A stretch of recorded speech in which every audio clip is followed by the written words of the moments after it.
It's against Helterbrand. It's something you don't want to happen. You're looking to execute with 27.3 seconds to go. Helterbrand called for the foul. You give Alaska another possession. And that's the third laban kay Helterbrand. Technical foul on JJ Helterbrand for second. And there's a technical foul against JJ Helterbrand. Well, it is a no-choice game here para sa Ginebra. But you don't want to exacerbate the situation. Helterbrand already called for the personal foul. And then, now he better be careful. He better be careful because you can easily read the lips of JJ who's saying it's a flop. But our officiating crew, Romy Mangibin, Noe Guevara, and the Chief Justice Noel Kinigin think otherwise. A quick stint on the floor para kay Sam Eman. And Chris Daniels sitting down. Again, you probably don't want your import to pick up a last foul on the defensive end. Another foul on the defensive end with just so much time left in the first half. There's a 3-second difference between the shot clock and the game clock. 9 to shoot para sa Alaska. 7 seconds on the shot clock. De La Cruz, no go. Rebound for Miller. 4 seconds to go. Sunday Salvacion has the ball. Salvacion bothered by De La Cruz. Excellent defense by Tony De La Cruz. And Alaska Aces protect a 5-point lead, 46-41. And JJ Helterbrand is approaching referee Romy Mangibin. He is still pleading his case earlier when he was called for an offensive foul. And he has to be restrained at this point. An emotional game, understandably. Meantime, let's go to Magumarja. We are with LA Tenorio. LA, lampas kota ka na in terms of scoring here in the first half with 9 points. Yun ba yung focus mo ngayon? Kailangan mo mag-contribute on the offensive end? Hindi naman offensively lang. Siyempre defensively. Especially, guard team sila. Talagang kailangan namin mag-focus defensively, especially sa mga guards nila. So, siguro, nakaka-shoot lang kami dahil ng defense namin. So, sana tuloy-tuloy na hanggang second half. Dati mong sparring partner, Willie Miller, already with 12 points in the first half. Anong kailangan nyo gawin para pigilan siya? Actually, yun ang kinakatakutan namin ngayon. So, dapat talaga ma-contain namin yung mga guards. Talaga, not only Willie, syempre, in any given time. Sina Mark Cagiwa, JJ, Mike, marami, Michelino Cruz din. So, kailangan lang kami sustain sa defense namin. Lastly, LA, no? Yung second quarter, may nakainitan ka, medyo malaki. Ano nangyari doon? Hindi, ano lang yun, part of the game. So, medyo natamaan ng konti. So, okay, thank you for your time, LA, and good luck in the second half. The Dean will go through the list together with Miko when we return after Newswatch. Game 3, Mark Cagiwa and Willie Thriller Miller struggle. Cagiwa, it's Chris Willie Miller's third turnover.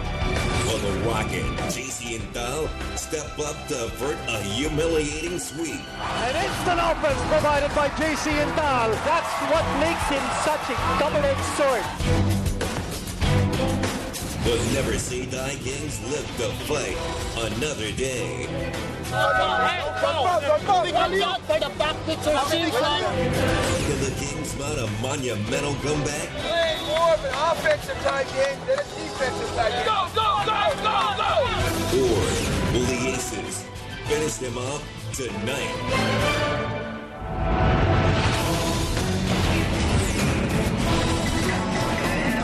Tama po yan. It's no choice. Do or die basketball para sa Ginebra. They're currently down by 5 points to the Alaska Aces, who are hoping to end it with a victory tonight. Nico Halili kasama si El Decano Sr. Kenito Henson, and Alaska is holding on to that 5-point lead. It's been a very interesting game. And Alaska going to its execution, very, very precise. They've got a lot more assists and turnovers, as we'll see a little bit later on.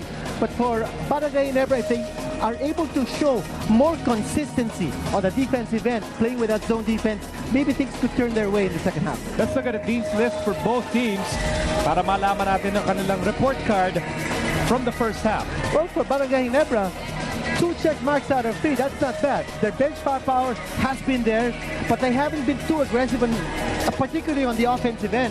They've only taken 7 free throw attempts so far. As you remember, in game number 3, they had 37 free throw attempts in the entire stretch. Interior control has been good for them. So far, 29 rebounds, for Ginebra and only 24 for Alaska. That's been a key stat this whole series. The team with more rebounds ends up winning the game. There's that all-star bench para sa Ginebra. Hoping to survive one more do-or-die game to set up a winner-take-all Game 5 on Sunday. You know, it's interesting that we had 2 check marks for Ginebra. For Alaska, we also have 2 check marks. Tenorio has broken out here with 9 points. Remember, he was 0 out of 8 from the field in game number 3. Home on the range, that's the next mark. Ginebra already with 6 3-point conversions, but there is no substitute for precision. Look at the assist and turnover ratio of Alaska, 12 and 5 against Ginebra's 10 out of 8. So that's a big check mark for Alaska. Tenorio is having a big game here now with 11 points. We were just talking about the breakout. And it's not just the points. It's not just the points, but the way he has been quarterbacking Alaska in this game. I think it's leadership. And for LA Tenorio, I think he realizes he sort of let his team down in game number 3 and opened the door here for Barangay Ginebra. He's not going to make that happen 2 in a row. The Aces begin the second half with Baguio, Simpson, Tenorio, Devance, and Toss. And Simpson almost scored that time, but he will take 2 free throws. You see the unselfish passing here of the Alaska players. Down the baseline, Cyrus Baguio, you know that he can elevate. He could have gone up for a shot, but he opted to go and pass to his import, who was coming in from the outside for a much higher percentage shot. The foul was against Ronald Tubid, his second personal. Let's go to Magu Marjan. You know, Miko, Assistant Coach Luigi Trillo of Alaska tells us that they talked about opportunities at the half. Coach Tim Cohn was discussing to the team about not settling for threes, even if Ginebra was giving it to them. They need to also keep dictating the tempo in their second half and continue forcing Ginebra's bigs out of position. And if you guys also notice, Alaska is now down to an 8-man rotation. Coach Luigi says we should expect them to stick to that unless something unforeseen happens. Miko? Can you imagine if Ginebra tries to stick to a 7-8-man rotation? So many other star players won't get to play. Nobody knew about the shot clock. And a 24-second shot clock violation. The ball ending up in the hands of, guess who? Chris Daniels. Scoreless so far in this game. What an eyesore. Your performance, my friend, has been truly inspiring today. Injured hand and all, you're not pulling your punches. I'm in tears. Simpson will be called for an offensive foul. That will be number 4. And that's big. Diamond Simpson getting one offensive rebound after the other, but couldn't get the shot to fall inside. Look at that blind pass coming from... What a block by Tubid. Yeah, for Tenorio, but yes, that block by Tubid. And then forcing his way through. The specialty of the house. Oh, yeah. He knows how to take the charge, and he can sell it so well.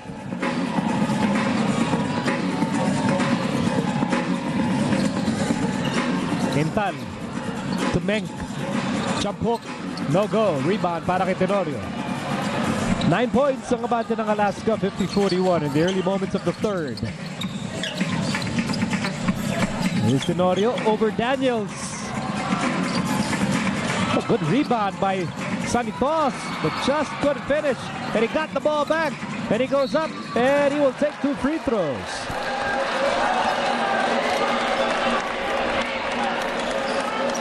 That's just unforgivable, the way Barangay Ginebra gave up those possessions. And second chance attempts for Alaska.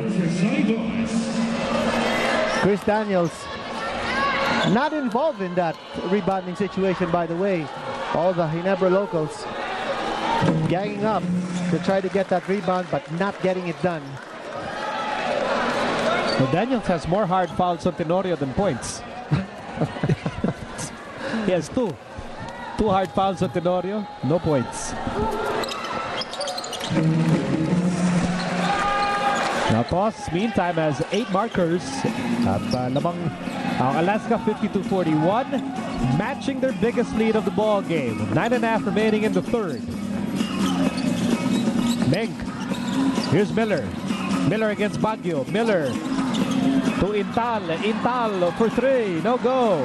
And Menk could not secure the rebound, but Miller grabbing the loose ball. And a new shot clock here for Ginebra. Intal fires and misses again.